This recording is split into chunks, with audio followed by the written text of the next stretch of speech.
미국 사람들은요, 이 부부간에도 서로 간의 애칭을 많이 부릅니다. 제가 예전에 한 70대 그 노부부, 백인 노부부의 이 서로 간에 부르는 모습을 본 적이 있습니다. 이 남편 그 백인 할아버지가 백인 할머니 아내에게 달링 그렇게 부른 겁니다. 우리말로 자기야라는 뜻입니다. 그랬더니 할머니가 할아버지에게 허니 그렇게 부릅니다. 벌꿀 그렇게 부르는 거예요. 참 이상하죠. 근데 미국 사람들은요, 서로 우리말로 번역하면 좀 이상하지만은 서로 간에 그런 부부 간의 애칭을 자주 부릅니다. 허니, 스윗, 달링 뭐 이렇게 잘 부르기도 합니다. 우리와는 조금 문화가 다르지만은 일상적인 그들의 호칭입니다.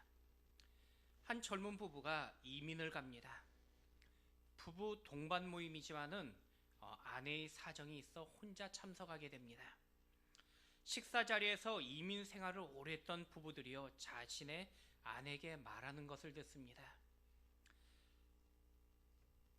꿀 같은 당신, 꿀 좀 줘요. 사과 같은 당신, 사과 한 개만 줘요. 채소 같은 당신, 샐러드 한 접시만 줘요. 처음에 들을 때 이상했는데 자꾸 듣다 보니까 또 괜찮아 들리는 그런 소리처럼 들렸습니다. 가만 들어보니까요, 말할 때 상대에게 받고 싶은 것을 비유로 요구하는 것 같았습니다. 남자는 자신도 아내에게 당장 내일 아침부터 내 아내에게 나도 저렇게 말하고 그리고 아내에게 이쁨 받아야겠다는 생각을 합니다. 다음날 아침 아내와 아침 식사를 합니다. 그리고 돼지고기 한 접시를 달란 말을 아내에게 이렇게 말합니다. 돼지 같은 마누라, 고기 한 접시만 줘요. 사람은 누구나 이름이 있고 불리는 호칭이 있습니다. 그 호칭은 그 사람의 정체성을 의미하기도 합니다. 사도 바울은 믿음의 아들이자 동역자였던 디모데에게 하나님의 사람이라고 부릅니다. 하나님의 사람이란 하나님의 자녀이며 하나님께 속한 자란 뜻입니다. 하나님과 동행한다는 뜻을 가진 영광스러운 의미입니다. 어떤 사람이 개와 달리기를 합니다. 그런데 이것을 보면서 사람들은 개하고 비교하며 말합니다. 개보다 늦게 들어온 사람을 보고는 개만도 못한 사람이라고 부릅니다. 또 개하고 같이 들어온 사람을 개 같은 사람이라고 부릅니다. 마지막으로 개보다 빨리 들어왔더니 사람들은 그 사람을 보고 개보다 더한 사람이라고 불렀습니다. 그런데 어떤 사람은요, 주님과 함께 달리기를 합니다. 주님보다 조금 빨리 달렸더니 사람들은 그를 보고 주님의 길을 예비하는 자라고 부릅니다. 또 주님과 같이 들어온 사람을 보면서 그에게 주님과 동행하는 자라고 부릅니다. 주님보다 늦게 들어온 사람을 보면서 주님을 따르는 자라고 불렀습니다. 여러분, 인생은요, 누구와 함께 있느냐, 누구와 함께 하느냐가 중요한 것입니다. 우리 한번 이 시간에 옆에 분과 인사하시겠습니다. 당신은 주님과 동행하는 사람입니다. 우리 한 번 더 인사하시겠습니다. 당신은 오직 하나님의 사람이십니다. 여러분, 오늘 주님께서 여러분에게 오직 너 하나님의 사람아 라고 부르시며 여러분을 인정하시는 복된 밤, 또 새롭게 시작하는 이 시간이 되기를 우리 주님의 이름으로 간절히 축원드립니다. 오늘 본문의 바울은 에베소 교회 당시 담임 목회자였던 디모데를 향하여 오직 너 하나님의 사람아 라고 부릅니다. 성경에서 하나님의 사람이라고 처음 불렸던 사람은요, 모세였습니다. 그리고 다윗이 하나님의 사람이라 불렸으며 엘리야와 엘리사 선지자가 또 하나님의 사람이라고 하나님은 그들을 불러주셨습니다. 여러분, 이처럼 하나님의 사람이란 이 부름은요, 아무에게나 불려지는 말이 아닙니다. 그런데 바울은 그 존귀한 부름, 그 존귀한 호칭을 디모데에게 부르고 있습니다. 사도 바울은 디모데에게 하나님의 사람이라 부르며 이에 합당한 삶을 살 것을 명령하고 있습니다. 2020년 우리 교회 표는요, 오직 너 하나님의 사람아 라는 말입니다. 여러분, 오늘 2019년을 보내며 또 새롭게 시작하는 2020년, 이 시간 하나님의 사람들로서 영광된 부름의 삶을 살아가시는 여러분이 되시길 주님의 이름으로 간절히 축원드립니다. 그렇다면 바울은 하나님의 사람으로 불리는 오늘 이 시간 저와 여러분을 향하여 이 시대에 어떻게 살아가라 말씀하고 계십니까? 첫 번째는요, 하나님의 사람들을 향해서 피하라 라고 말씀하고 계십니다. 하나님의 사람은요, 먼저 반드시 피할 것들이 있음을 말씀하고 있습니다. 우리 11절 말씀 다시 한번 같이 읽겠습니다. 오직 너 하나님의 사람아, 이것들을 피하고 의와 경건과 믿음과 사랑과 인내와 온유를 따르며. 성도는 날마다 앞으로 달려가는 인생들입니다. 하지만 때로는 힘찬 전진을 위해서 잠시 속도를 조절하며 또 준비할 줄도 알아야 됩니다. 본문에서 바울은요, 전진하라 라고 말씀하지 않고 오히려 피하라 라고 말씀합니다. 이 의미는 정면으로 맞서지 않는다는 뜻입니다. 때로는 돌아가야 되며 심지어 뒤로 잠시 물러난다는 의미이기도 합니다. 여러분, 살면서 때로는요, 더러운 것과 무조건 싸우는 것만이 지혜는 아닙니다. 더러운 것을 피하는 것도 지혜입니다. 바울은 영적으로 더러운 것을 피하라고 명령하고 있습니다. 그러면 우리가 우리의 삶 속에서 무엇을 구체적으로 피해야 되는지 우리는 알아야 됩니다. 바울은 먼저 오늘 본문 11절에 시작하면서 이것들을 피하라 라고 말씀하고 있습니다. 바로 11절 앞에 소개했던 말씀들을 가리키고 있습니다. 구체적으로 4절부터 10절의 내용들을 피하라고 말씀합니다. 4절과 10절의 내용들은 읽지 않았지만요, 음행과 세상의 유혹들을 피하라는 그런 내용의 말씀입니다. 마치 소돔과 고모라가 멸망했던 이유는 음행과 죄악의 유행 때문이었습니다. 얼마나 소돔과 고모라의 죄가 심각했는지 천사가 심판하러 갔는데 지금 그 성의 사람들이 천사를 음행하겠다고 그들이 찾아옵니다. 하나님을 모욕하며 욕망의 끝을 보였습니다. 그런데 오늘날 이 시대를 돌아보면요, 믿지 않는 사람들조차도 말세라고 말합니다. 지금도 인터넷이나 방송을 보면서 음란과 죄악이 얼마나 심각한지 우리는 더 이상 이런 죄악에 놀라지 않습니다. 죄악이 우리의 감각을 마비시켜서 이제는 교회 안에서 들려오는 여러 음란한 이야기에 함께 웃고 즐기는 모습도 보게 됩니다. 여러분, 바울은요, 죄의 유혹에 무감각하게 있지 말고 그 자리에 일어나 피하라고 말씀합니다. 사람들은 송구영신의 이 시간을, 이 밤을 보내며 2020년을 시작한다고 그렇게 말합니다.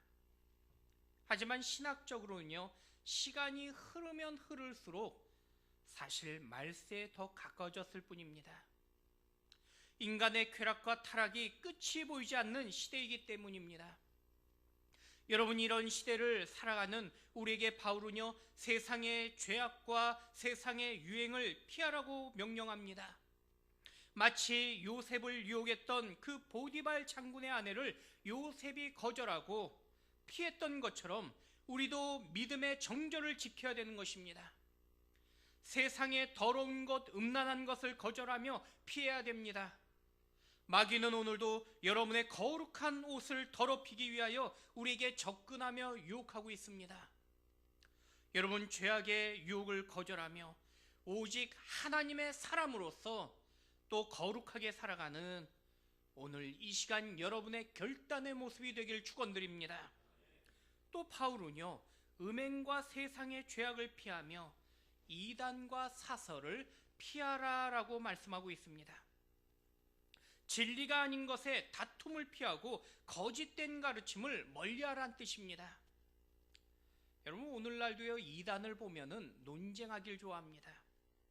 지금도 가정이나 사업장에 찾아오는 이단들을 보면요, 늘 논쟁하려고 달려듭니다. 바울 당시에도 이단들과 말하기 좋아하는 철학자들은요, 교회에서 어떻게 하면 좀 더 논쟁해 볼까라는 그들의 시도가 있었습니다. 그들의 모습은요, 결코 복음에 대한 관심이 아닙니다. 단지 다툼과 분쟁을 원했습니다. 하지만 바울은 이러한 다툼을 피하고 거짓된 가르침을 피하라라고 권면합니다. 여러분, 2020년에 우리 교회 안에는 오직 진리가 아닌 일에는 서로 양보하며 그리고 서로 이해할 수 있길 축원드립니다. 매주 우리의 모임 가운데 다툼과 분쟁이 아닌 오직 하나님의 사람들로서 은혜와 진리가 넘치는 이 한 해가 될 수 있기를 주님의 이름으로 간절히 축원드립니다. 그리고 바울은요, 더불어 10절에 보니까 돈을 사랑하는 것을 피하라라고 또한 말씀합니다. 당시 에베소 지역은요, 무역 항구지대였습니다. 부유했으며 다른 지역보다 부자였습니다. 문제는 많은 에베소 교인들도요, 세상에서 돈을 위하여 수단과 방법을 가리지 않았습니다. 에베소 교인들은 돈 때문에 죄를 짓기도 하며 심지어 돈을 위하여 신앙을 저버리기도 했습니다. 바울은 에베소 교인들에게 물질의 종이 되지 말고 물질을 다스리라 라고 말씀합니다. 여러분, 오늘날 이 시대도 돈을 얼마나 사랑하는지 모릅니다. 돈만 생긴다면은, 또 돈을 위해서라면은 수단과 방법을 가리지 않습니다. 심지어 돈 때문에 사람도 죽입니다. 부모, 형제보다 돈을 더 사랑하는 시대입니다. 며칠 전에 대한항공의 한진그룹의 형제들이 돈 때문에 싸웠다는 기사를 보았습니다. 제가 좀 이해가 안 되는 것은요, 그들이 돈이 부족하거나 돈이 없어서 싸운 것이 아닙니다. 너무 많이 가져서 심지어는 더 가지려고 싸우는 것입니다. 여러분, 이러한 모습이 바로 돈을 사랑하는 것입니다. 돈이 바로 인생의 전부라고 여기는 것입니다. 그러나 세상 사람들도요, 돈이 나를 따라야지 내가 돈을 따르면은 아무것도 남지 않는다고 말합니다. 사람이 아무리 돈을 사랑해도 돈은 나를 사랑해 주지 못합니다. 여러분, 사람은요, 누군가에게 사랑을 받으면은 행복을 느끼고 만족을 느낍니다. 하지만 돈으로 어떤 사람도 결코 참된 만족을 누릴 수 없습니다. 물질의 만족에는 끝이 없기 때문입니다. 그런데 그 이유를 성경은 더 큰 존재만이 포옹할 수 있기 때문이라고 말씀합니다. 여러분, 부모와 자녀의 사랑을 말할 때 아무리 하늘을 감동시키는 효자라고 말해도요, 부모의 사랑에 비할 수 없다고 말합니다. 마찬가지로 아무리 우리가 믿음이 좋다고 말하며 헌신해도요, 우리에게 베푸신 그 하나님의 사랑과 은혜에 비할 수 없습니다. 자녀보다 부모의 마음이 더 크고 우리의 믿음보다 주님의 사랑이 더 크기 때문입니다. 여러분, 세상에서도요, 큰 것이 작은 것을 품을 수 있습니다. 하나님께서 인간을 만드시고 세상에게 인간을 다스리라고 그렇게 말씀하지 않았습니다. 인간에게 세상을 다스리라고 우리에게 명령하셨습니다. 하나님께서 세상보다 저와 여러분을 더 크게 만드셨기 때문입니다. 여러분, 사람이 자연을 아끼고 보호하는 것이지 자연이 인간을 아끼고 보호하는 것이 아니란 것입니다. 하나님이 세상에서 우리를 가장 큰 존재로 만드셨습니다. 그래서 인간에게 세상을 다스리라고 우리에게 친히 명령한 것입니다. 마찬가지로 세상의 물질보다 더 큰 우리가 물질을 품을 수 있지만은 결코 물질이 우리를 품을 수 없는 것입니다. 우리는 우리보다 더 큰 존재를 통해서만 우리는 만족하며 우리는 참된 기쁨을 누릴 수 있습니다. 여러분, 그분이 바로 예수님이십니다. 그래서 바울은요, 돈을 사랑하지 말라라고 말씀하고 있습니다. 여러분, 하나님의 사람은요, 피할 줄 아는 사람입니다. 세상의 죄악된 유행을 피하고 거짓 진리를 피하며 돈을 위하여 살아가는 인생이 아니라 오직 하나님의 사람으로서 하나님의 영광을 위하여 살아가는 여러분이 되시길 축원드립니다. 두 번째, 또한 바울은요, 따르라라고 말씀하고 있습니다. 바울은 하나님의 사람이 단지 피하기만 된다고 말씀하지 않습니다. 이제 적극적으로 따르며 쫓아야 될 것을 말씀하고 계십니다. 우리 다시 한번 11절 말씀 같이 한번 읽겠습니다.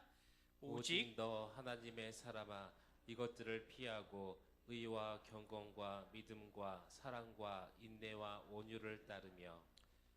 시편 1편을 보시면은 복 있는 사람은이라고 말씀이 시작됩니다. 복 있는 사람은 악인과 죄인 그리고 오만한 자를 피해야 한다 말씀합니다. 더 적극적으로 그 모습을 피함으로 끝나는 것이 아니라 하나님의 말씀을, 율법을 따르는 쫓는 자가 바로 복 있는 자라고 말씀합니다. 마찬가지로 바울도 하나님의 사람은요, 단지 더러운 것, 악한 것을 피하는 것으로 충분하다고 말씀하지 않습니다. 이제는 적극적으로 하나님의 명령, 하나님의 말씀을 따르는 그러한 삶을 살아가야 됩니다. 바울은 구체적으로 의와 경건과 믿음과 사랑 그리고 인내와 온유를 따르라고 말씀하고 있습니다. 먼저 의라고 하면요, 법률적 의미로 하나님의 공의로우심을 의미합니다. 우리의 일상생활 속에서 하나님의 사람답게 의롭게 살아야 되는 그런 명령입니다. 여러분, 롯은요, 소돔에서 살면서 하나님의 사람답게 그는 의로운 삶을 살지 않았습니다. 소돔성이 심판받을 때 단 10사람의 의인이 없었기 때문에 소돔성은요, 심판받았습니다. 만약 롯이 하나님의 사람답게 의로움으로 그의 가족들과 이웃들을 변화시켰다면 소돔성은 결코 멸망당하지 않았을 것입니다. 그렇게 살지 못했기 때문에 소돔성은요, 심판받은 것입니다. 그래서 사실은요, 소돔성이 악했기 때문에 소돔성이 멸망당한 것이 아니라 롯이 자신과 함께 10명의 의인의 그 값을 행하지 못했기 때문에 소돔성은요, 심판받은 것입니다. 여러분, 오늘 우리도요, 하나님의 사람답게 의로운 삶을 살지 못하면은 우리로 인해서 우리의 가정이 심판을 받습니다. 우리의 이웃이 심판을 받습니다. 아니, 우리 교회가 심판을 받으며 이 나라 이 민족이 심판을 받게 됩니다. 나 한 사람의 의로운 삶을 통해서 우리는 내가 속한 공동체를 살리기도 하고 또한 쓰러뜨리기도 하는 것입니다. 여러분, 우리는요, 하나님의 사람으로서 반드시 의로운 영향력을 나타낼 수 있어야 됩니다. 또 경건이란 말은요, 하나님을 닮아가는 거룩함입니다. 바로 예배의 삶을 의미하고 있는 것입니다. 우리는 예배의 말씀과 기도를 통해서 하나님의 뜻을 깨닫게 되는 것이며 그 뜻대로 우리는 경건에 이루는 삶을 살아가게 됩니다. 또 믿음이란 말은요, 하나님과 하나님의 말씀을 전적으로 신뢰하는 마음입니다. 지금 내가 처한 환경에 따라 우리가 살아가는 것이 아니라 오직 하나님의 그 말씀, 그 약속을 믿고 의지하며 맡겨진 일에 오직 충성한 것이 바로 믿음의 삶인 것입니다. 그리고 사랑이란 말은요, 바로 신앙의 핵심이 됩니다. 여러분, 성경에서 하나님이 우리를 사랑하셨다고 말씀합니다.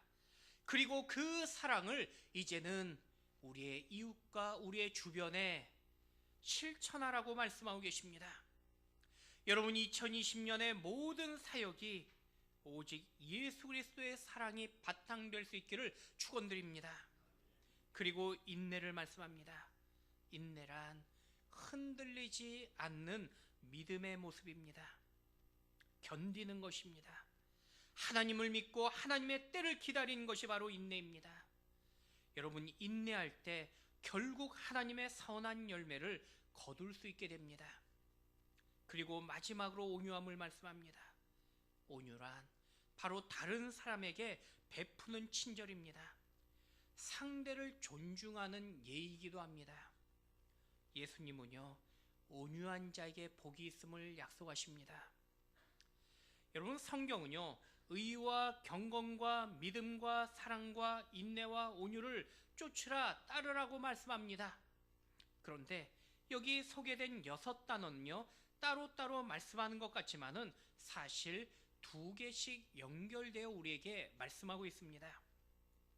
즉 의와 경건, 믿음과 사랑, 인내와 온유로서 병행하며 말씀합니다. 여러분 경건 없는 의로움은요 생명이 없습니다. 의가 없는 경건은 바리새인과 같은 사람입니다. 사랑이 없는 믿음은요 회칠한 무덤이며 믿음 없는 사랑은 존재할 수 없는 신앙입니다. 그리고 인내 없는 온유는 일시적이며 온유 없는 인내는 자신의 고집에 불과합니다. 여러분 의와 경건, 믿음과 사랑, 그리고 인내와 온유가 넘쳐나는 여러분의 새해가 되기를 주님의 이름으로 간절히 축원드립니다. 마지막 3번째는요, 또한 하나님의 사람에게 바울은 싸우라라고 권면합니다. 하나님의 사람은 믿음의 선한 싸움을 싸울 수 있어야 됩니다. 우리 12절 말씀 같이 한번 읽겠습니다. 믿음의 선한 싸움을 싸우라. 영생을 취하라. 이를 위하여 내가 부르심을 받았고 많은 증인 앞에서 선한 증언을 하였다. 바울은 당시 군사적인 용어를 사용하면서요, 믿음의 선한 싸움을 싸우라라고 말씀합니다. 여러분 성도는요 아무 때나 싸우는 것이 아닙니다. 오직 우리는 영적인 전쟁 가운데 마귀와 싸우고 그리고 죄악과 싸워야 됩니다. 마귀는 에덴 동산에서 인류를 유혹한 이후에 여전히 우는 사자처럼 우리를 공격하고 있습니다. 우리는 마귀가 우리를 주님의 자녀이기 때문에 결코 시험하지 못한다라고 우리는 그렇게 착각할 때가 있습니다. 하지만 마귀는요, 여러분 예수님도 3번이나 시험하려고 공격했습니다. 심지어 의인이었던 욥도요 넘어뜨리려고 시도했습니다.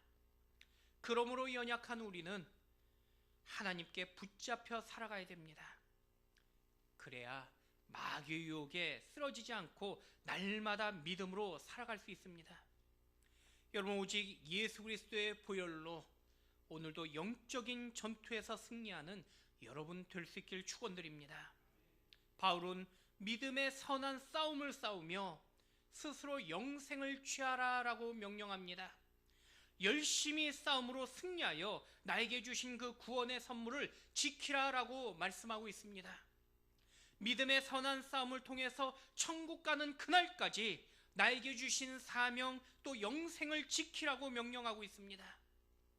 마치 달리는 경주자가 끝까지 달려 얻는 그 상급처럼 우리에게 구원을 더욱 굳게 지키라라고 명령하고 있는 것입니다. 여러분 영생은요 마지막 하늘나라에서 얻게 될 영광스러운 일이며 성도가 소유한 지금의 축복이기도 합니다. 하나님과의 영원한 교제의 삶을 말씀하며 또한 성도가 누리는 가장 큰 축복이 바로 영생의 복인 것입니다. 우리가 즐겨 찬양하는 찬송 가운데 305장인 나 같은 죄인 살리신이란 찬송이 있습니다. 이 찬송을 작사하신 분이 영국의 존 뉴턴이라는 목사님입니다. 원래 이분이 노예 상인이었는데 예수님을 만나고 변화되어서 이분이 목사가 되었습니다. 뉴턴 목사님이 남긴 유명한 말씀이 있습니다. 우리가 천국에 가면은 3가지의 사실 때문에 모두 깜짝 놀라게 될 것이라고 말씀합니다. 첫째는요, 내가 천국에 가서 꼭 만날 것으로 기대했던 사람이 천국에서 보이지 않아 깜짝 놀라게 될 것입니다. 2번째는요, 내가 천국에서 결코 만나지 못할 것으로 여겼던 사람이 천국에 와 있는 것을 보고 깜짝 놀라게 될 것입니다. 마지막으로는 내가 여전히 천국에 있다는 사실에 내가 제일 놀랄 것이라고 그렇게 말씀했습니다. 우리가 겉으로 보기에 잘 믿는 사람 같았는데 사실은 예수님을 믿지 않았던 사람들이 교회 안에 있을 수 있습니다. 너무 잘 믿는 것처럼 보여서 마치 천국에서 큰 상급을 받을 줄 알았는데 오히려 주님 앞에 책망받는 사람이 있습니다. 어떤 사람은 있는 듯 없는 듯 그저 이름 없는 성도처럼 보였는데 알고 보니 보이지 않는 곳에서 주를 위하여, 교회를 위하여 열심히 했던 그런 사람도 있습니다. 얼마나 드러내지 않았는지 사람들은 그를 향해 믿음 없다 생각했는데 사실 천국에 가서 보니 주님이 가장 드러내 주시며 그리고 크게 칭찬하는 사람입니다. 그럼에도 더 놀라운 사실은요, 내가 구원의 선물을 받았다는 사실입니다. 여러분, 성도의 삶은요, 이 시간에도 영적인 싸움입니다. 사람은 누구나 드러내고 싶고 화려하게 주목받고 싶은 마음이 있기 때문입니다. 하지만 주님은요, 세상에서 주목받는 것보다 천국에서 주목받길 원하십니다. 여러분, 새해에는요, 사람들에게 많이 보여주고 많이 드러내는 내 자랑하는 신앙보다 주님께 인정받고 또 주님 앞에 칭찬 듣는 여러분의 성숙한 신앙이 될 수 있길 축원드립니다. 여러분, 성도는요, 날마다 내려놓는 사람입니다. 내 안에 주님이 나의 주인이 되시도록 인정하는 사람입니다. 그 싸움을 나의 내면에서 우리는 지금도 하고 있습니다. 지금 내 안에 주인이 예수님이신지 내 자신인지 여전히 우리는 그 가치관의 싸움을 하며 살아가고 있습니다. 내 인생을 나를 위해 살아갈 것인지 오늘 주를 위해 살아갈 것인지 우리는 날마다 스스로 내면의 싸움을 싸우고 있습니다. 여러분, 만약 내가 세상 사람들처럼 오늘도 나를 위하여 살고 있다면은 오직 나를 주님께 복종시켜 또한 주님을 위하여 살아갈 수 있기를 축원드립니다. 바울은요, 날마다 자신을 주님께 복종시키며 또한 주님의 영광을 위하여 살아간다 고백합니다. 여러분, 이 시간 주님께 복종하며 하나님의 사람으로서 끝까지 칭찬 듣는 여러분의 천국의 주인공 되는 우리의 귀한 모습 되기를 주님의 이름으로 간절히 축원드립니다. 말씀을 맺겠습니다. 연수목이라는 나무가 있습니다. 연수목이란 소나무, 살구나무 같은 나무의 종류가 아닙니다. 번개 맞은 나무입니다. 보통 나무가 번개를 맞으면 대부분 죽습니다. 그런데 종종 번개를 맞고도 죽지 않고 살아남는 나무가 있습니다. 이것을 사람들이 연수목이라고 그렇게 부릅니다. 나무의 수명이 연장된 나무라는 그런 의미에서 그렇게 부릅니다. 그런데 이렇게 벼락을 맞고 살아남은 연수목은요, 그 전의 모습과는 가치가 달라집니다. 과거에는 평범한 나무였지만은 번개를 맞고 이렇게 살아남은 이 연수목은요, 그 가치와 이름이 달라집니다. 여러분, 우리도요, 연수목과 같은 존재들입니다. 과거에는 가치 없는 인생이었지만은 이제는 예수님을 만나고 이제는 하나님의 그 사람이라는 부르심으로 우리의 가치가 변화된 사람들입니다. 주님은 여러분을 향하여 하나님의 사람이라 부르십니다. 그런데 하나님의 사람에게는요, 반드시 거쳐야 될 과정이 있습니다. 마치 벼락과 같은 특별한 과정과 훈련의 시간입니다. 물질의 벼락, 질병의 벼락, 관계의 벼락, 우리가 생각지 못한 그러한 벼락들이 우리에게 찾아올 수 있습니다. 그러나 그 벼락을 잘 이겨내야 바로 하나님의 사람으로 가치가 달라지게 됩니다. 하나님은요, 20년이라는 벼락 같은 외삼촌 라반을 통해서 평범한 야곱을 더욱 단단하게 만드셨습니다.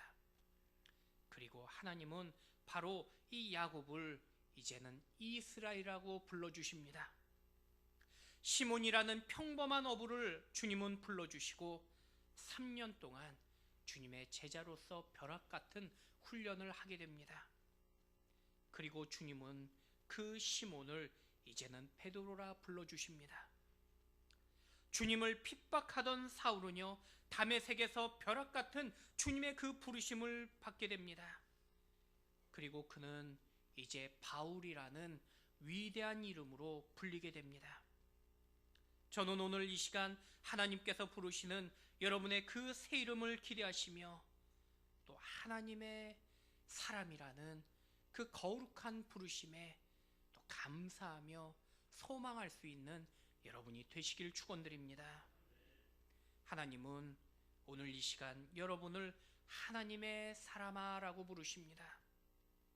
하나님의 나라를 위하여 여러분에게 찾아온 이 시간에 여러분의 삶 속의 벼락에 여러분 결코 놀라거나 낙심하지 마시기 바랍니다. 오직 하나님이 존귀하게 사용하실 그 순간을 꿈꾸며 더욱 믿음으로 다시 일어나시는 이제 2020년 새해 귀한 시간이 되시기를 우리 주님의 이름으로 간절히 축원드립니다. 사랑과 은혜가 많으신 하나님, 날마다 주님을 바라보며 오직 하나님의 사람으로서 또 주님을 향하여 일어나는 우리 믿음의 귀한 공동체 되게 축복하여 주시옵소서. 감사합니다. 예수님의 이름으로 축복하며 기도합니다. 아멘. 우리